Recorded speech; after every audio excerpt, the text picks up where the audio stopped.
بسم اللہ الرحمن الرحیم قل هو اللہ احد اللہ الصمد لم یلد ولم یولد ولم یکن له کفوا احد۔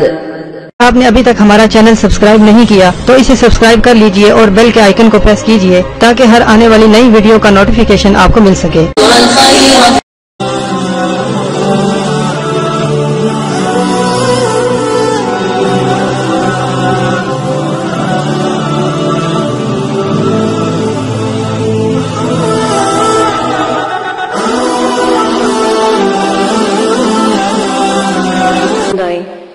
امید کرتی ہوں کہ آپ کو میری تمام ویڈیوز پسند آئیں، میرا چینل آپ کو پسند آئے۔ اسی کے ساتھ آج جو میں آپ کے ساتھ قصہ پیش کرنے جا رہی ہوں، بہت ہی نایاب، بہت ہی اعلیٰ، روح کو تڑپا دینے والا قصہ آج میں آپ کے ساتھ پیش کروں گی۔ جن لوگوں نے اپنے ایمان کو روشن کرنا ہو، میرے ان قصوں کو سن کر اپنے ایمان کو روشن کر لے۔ حضرت جعفر بن سلیمان رحمت اللہ علیہ کہتے ہیں کہ میں حضرت ملک بن دینار رحمت اللہ علیہ کے ساتھ ایک وقت تھا کہ میں بصرہ میں چل رہا تھا، یعنی بصرہ ایک شہر تھا۔ ایک عالم شان محل پر گزر ہوا جس کی تعمیر جاری تھی، اور ایک نوجوان بیٹھا ہوا جو معمار ہوتے ہیں، یعنی کہ جو محل کو تیار کرنے والے، آج کل کے دور میں جن کو مستری بھی کہا جاتا ہے، ہدایت دے رہا تھا کہ یہاں یہ بنے گا، وہاں اس طرح بنے گا۔ مالک بن دینار رحمت اللہ علیہ اس نوجوان کو دیکھ کر فرمانے لگے کہ یہ شخص کتنا حسین اور جوان ہے اور کس چیز میں پھنسا ہوا ہے، دنیا کی پکڑ نے اس کو پکڑا ہوا ہے، شیطان نے اس کو بھڑکایا ہوا ہے، اس کو اس تعمیر میں کیسا طریقہ ہے، وہ کیسے اس کو خوبصورتی سے بنانے کا سوچ رہا ہے، اپنے گھر کو بلند اور بالا کرنے کا سوچ رہا ہے، اور یہ نہیں جانتا کہ یہ بڑے بڑے عالیشان گھر ایک مقبرے کی طرح ہے جہاں پر اللہ کا نام نہیں لیا جاتا۔ میری طبیعت پر یہ تقاضا ہے کہ میں اللہ جل شانہ سے اس لڑکے کے لیے دعا کروں کہ وہ اس کو اس جھگڑے سے، یعنی اس دنیا کے فساد سے چھڑا کر اپنا مخلص بندہ بنا لے۔ کیسا اچھا ہو اگر یہ شخص، اگر یہ لڑکا، نوجوان جنت کے نوجوانوں میں سے بن جائے۔ جعفر چل دیے، اس نوجوان کے پاس چلے۔ جعفر رحمت اللہ علیہ کہتے ہیں کہ ہم دونوں نے اس لڑکے کے پاس جب پہنچے تو اس کو سلام کیا، اس نے سلام کا جواب دیا۔ وہ مالک بن دینار سے واقف تھا، اگر مالک بن دینار کو پہچانا نہیں، تھوڑی ہی دیر میں پہچانا تو وہ کھڑا ہو گیا۔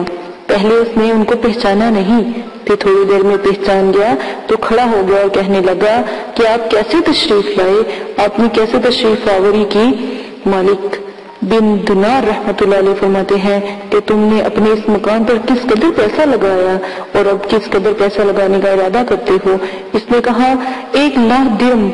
مالک رحمت اللہ علیہ فرماتے ہیں کہ اگر تم نے یہ 1,00,000 درم مجھے دے دو تو میں تمہارے لیے جنت میں ایک ایسا مکان بنانے کا ذمہ دار ہوتا ہوں، یہ ذمہ لیتا ہوں جو اس سے بہت زیادہ بہتر ہوگا۔ اس میں بہت سے خدام ہوں گے، اس میں بہت سے خیمے کبے سرخ یاقوت کے ہوں گے جن پر موتی جڑے ہوں گے، ان کی مٹی زعفران کی ہوگی، ان کا گارا مشک سے بنا ہوگا جس کی خوشبو دور دور تک مہکتی ہوگی، وہ کبھی پرانا نہ ہوگا نہ ہی کبھی ٹوٹے گا۔ اس کو بنانا، بلکہ اس کو بنانے والے اللہ تعالیٰ کے امر کن سے تیار کیا جائے گا، یعنی کن فیکن سے تیار ہوا ہوا گھر ہوگا۔ اس نوجوان نے کہا مجھے سوچنے کے لیے ایک رات کی مہلت دیجیے، کل صبح آپ تشریف لائیں تو میں اس کے متعلق اپنی رائے عرض کر دوں گا۔ حضرت ملک بن دینار رحمت اللہ علیہ واپس چلے گئے اور رات بھر اس نوجوان کے بارے میں سوچتے رہے. آخر شب میں اس کے بعد بہت عاجزی سے دعا کی. جب صبح ہوئی تو ہم دونوں یعنی جعفر رحمت اللہ علیہ اور جو حضرت دینار تھے یعنی ملک بن دینار، وہ دونوں ساتھ ہو لیے اور اس مقام پر جہاں پر کل بات ہوئی تھی اس بچے یعنی اس لڑکے کے مکان پر پہنچ گئے. وہ نوجوان دروازے سے باہر ہی ان کا انتظار کر رہا تھا. مالک بن دینار کو دیکھ کر وہ بہت خوش ہوا. حضرت ملک بن دینار نے فرمایا تمہاری کل کی بات پر تم نے اپنی کیا رائے سوچی؟ اس شخص نے کہا کہ آپ اس چیز کو پورا کریں گے جس کا کل آپ نے وعدہ فرمایا. حضرت ملک رحمت اللہ علیہ فرماتے ہیں کہ ہم نے وہ درم جو اس لیے رکھے تھے وہ ہم نے لے لیے اور ہم نے ان سے وعدہ کر لیا اور دولت قلم لا کر رکھ دیا. حضرت ملک رحمت اللہ علیہ نے ایک پرچے پر لکھا جس میں بسم اللہ الرحمن الرحیم کے بعد لکھا کہ یہ اقرار نامہ ہے کہ ملک بن دینار رحمت اللہ علیہ نے فلاں شخص سے اس کا ذمہ لیا ہے کہ اس کے اس محل کے بدلے حق تعالی شانہ کے پاس اس کا ایسا ایسا محل جس کی صفت اوپر بیان کی گئی ہے وہ صفات اس محل کو پر کریں گے. وہ سب لکھ کر انہوں نے لکھا ہوا جو بھی سب کچھ تھا وہ اس لڑکے کے ہاتھ میں وہ پرچہ تھما دیا اور 1,00,000 درم اس سے لے کر چل پڑے.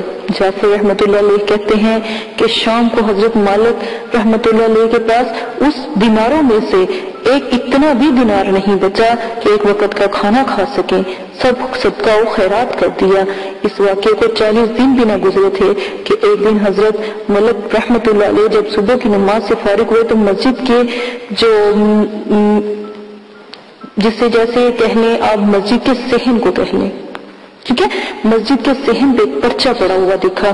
یہ وہی پرچہ تھا جو ملک بن دینار رحمت اللہ علیہ نے اس نوجوان کو لکھا تھا، نوجوان کو لکھ کر دیا تھا اور اس کی پشت پر بغیر روشنائی کے لکھا ہوا تھا کہ اللہ تعالیٰ نے، اللہ جل شانہ نے ملک بن دینار کے ذمے کی جو بات تھی جو اس نے اس پرچے پر لکھی تھی، جس مکان کا اس نے اس نوجوان سے ذمہ لیا تھا اور وہ ہم نے اس کو پورا کر دیا اور اس سے 70 گنا زیادہ اس کو عطا کیا.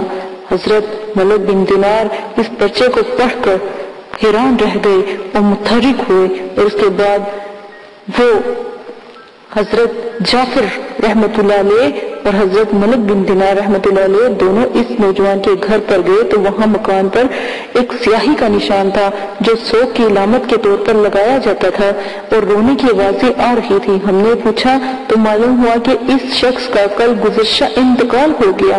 ہم نے پوچھا کہ اس کا غسل میت کس نے دیا؟ اس کو بلایا گیا. ہم نے اس سے اس کے نہانے اور کفنانے کی کیفیت پوچھی.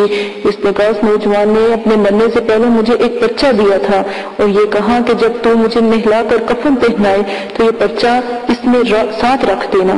میں نے اس کو نہلا کفنا کر وہ پرچہ اس کے کفن کے اور بدن کے درمیان میں رکھ دیا. حضرت مالک رحمت اللہ علیہ نے وہ پرچہ اپنے پاس سے نکال کر اس کو دکھایا. وہ کہنے لگا کہ ہاں یہ وہی پرچہ ہے، قسم ہے اس ذات کی جس نے اس کو موت دی، یہ پرچہ میں نے خود اس کے کفن کے اندر رکھا تھا. یہ منظر دیکھ کر ایک دوسرا نوجوان اٹھا اور کہنے لگا ملک رحمت اللہ علیہ آپ مجھے یہ 2,00,000 دینار لے لیجئے اور مجھے بھی ایک پرچہ لکھ دیجئے، میں بھی جنت میں جانا چاہتا ہوں. حضرت ملک بن دینار رحمت اللہ علیہ نے فرمایا کہ وہ بات دور چلی گئی، وہ شخص اسی کے قابل تھا، وہ شخص جنتوں میں رہنے والا تھا. اب یہ نہیں ہو سکتا. اللہ پاک سے ایک وعدہ تھا اور وہ پورا ہوا. جو اللہ پاک چاہتے ہیں وہ کرتے ہیں. اس کے بعد بھی ملک بن دینار اس نوجوان کا ذکر کرتے ہیں تو رونے لگتے ہیں اور اس کے لیے دعا کرتے ہیں. بزرگوں کو اس کی بہت سے واقعے سنائے جاتے ہیں. بزرگوں کو اس قسم کے واقعے بہت کثرت سے پیش آتے ہیں جس پر ان کے رب کا رحمت ہو، جس میں وہ ایک بات کہہ دیں تو وہ پوری ہو جاتی ہے۔ اللہ پاک میرے تمام سبسکرائبر کو جو مجھے سن رہے ہیں ان سب کو ہمت دے کہ آپ لوگ بھی ایسے انسان بنے کہ اللہ پاک ولیوں میں آپ کا، بزرگوں میں آپ کا اٹھنا بیٹھنا کریں، ولیوں اور پیغمبروں میں آپ کے ساتھ، جنت میں آپ کے ساتھ ہوں۔ اللہ پاک ایسے مقام سے آپ کو نوازے۔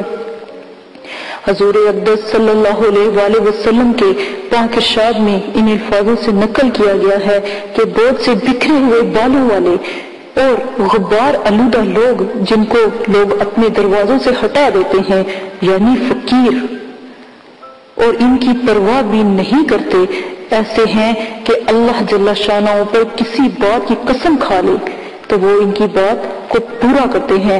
اللہ پاک ان کی بات کو کبھی رد نہیں کرتے۔ اے میرے پیارے سبسکرائبر، اے میرے پیارے بہنوں اور بھائیوں، سن لو میرے نبی کا فرمان کہ وہ بالوں میں اٹے لوگ، غد و غبار میں چھٹے لوگ، پاس سے کتنا ہی وہ برے لگتے ہیں، ہرے چولے پہنتے ہیں، لمبی لمبی لٹیں رکھتے ہیں، لیکن ان کی زبان میرے رب کی زبان ہے، ان کا فرمان میرے رب کا فرمان ہے۔ اپنے گھر سے کبھی بھی کسی فقیر کو، مانگنے والے کو کبھی نہ دھتکارا کرو، کبھی نہ ان کو دفع دور کیا کرو۔ کبھی بھی رب آپ پر مہربان ہو جائے، کبھی بھی آپ پر رب مہربان ہو جائے۔ اسی واقعے کے ساتھ مجھے امید ہے کہ آپ کو میرے تمام واقعے پسند آئے ہوں گے۔ ایک چھوٹا سا واقعہ میں اپنے جو میرے پاس جو رہنے والے ہیں ان کا ایک چھوٹا سا واقعہ سناتی ہوں کہ ایسے ہی میرے بھائی رستے سے جا رہے تھے تو ایک بزرگ نظر آئے روڈ پر، تو وہ بزرگ پاس کھڑے ہو کر کہنے لگے کہ مجھے کون ہے جو ایک وقت کی روٹی کھلا دے، بس یہی وہ کہہ رہے تھے، کون ہے مجھے وہ وقت کی روٹی کھلا دے۔ تو بھائی نے کچھ پیسے دیے، ساتھ میں اور بھی لوگ کھڑے تھے، 2-3 جن کی گاڑیاں تھیں وہ بھی کھڑے تھے، لیکن بھائی نے جلدی سے ان کو پیسے دیے اور ان سے دعا لی اور کہا بابا جی ان پیسوں سے آپ نے کھانا کھانا ہے، اور وہ اتنا لگا کر تو بھائی چل دیے۔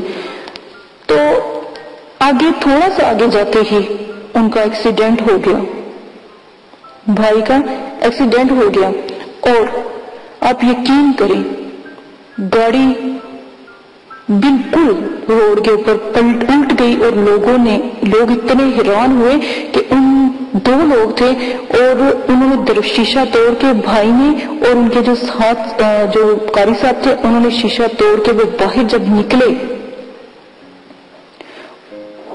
تو لوگوں نے کلمہ پڑھنا شروع کر دیا، کیونکہ گاڑی کا ایسا حال ہوا تھا کہ توبہ نعوذ باللہ بچنے کی کوئی امید نہیں تھی، لیکن انہیں ذرا سی بھی خراش نہ آئی۔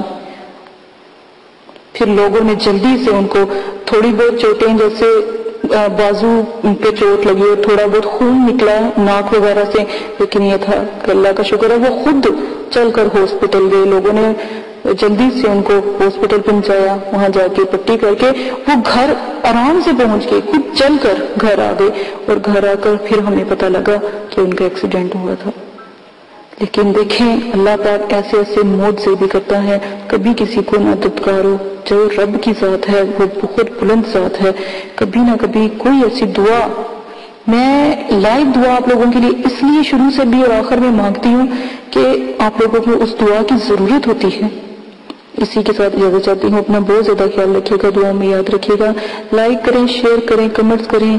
دنیا کیا ہے، وقت کہاں سے کہاں آ گیا، میرا ان سب کو پیش کرنے کا مقصد صرف یہ ہے کہ آپ دیر نہ کریں، وقت بہت نزدیک ہے، ایک لمحے کا پتہ نہیں ہے۔ اجازت دیں، اپنا خیال رکھیے گا، لائک کریں، شیئر کریں، کمنٹس کریں اور لوگوں تک میری آواز پہنچائیں۔ اجازت دیں، اللہ حافظ۔ اعوذ باللہ من الشیطان الرجیم، بسم اللہ الرحمن الرحیم۔ میری پیارے بہنوں اور بھائیوں، امید کرتی ہوں کہ آپ سب خیریت سے ہوں گے۔